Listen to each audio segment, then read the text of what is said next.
Oh boy, it sure has been a while. Why don't we replace the battery in the 2009 Toyota Alphard Key Fob? Don't worry, I got stuff coming up here in the future, light bulb replacements and stuff, but for now we'll just do this battery replacement. It's a CR1632, 3 volt. There's a little, right inside there, if you can see it. You gotta push this little button.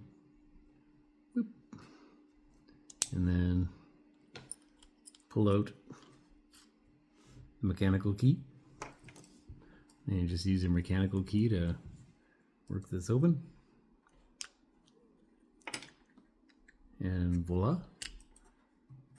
Oh, wrong side. There we go.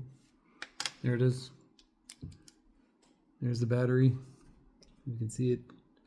CR1632, probably backwards. Anyway, you can work that out of there. I don't have a replacement battery yet, but I'll go pick one up today.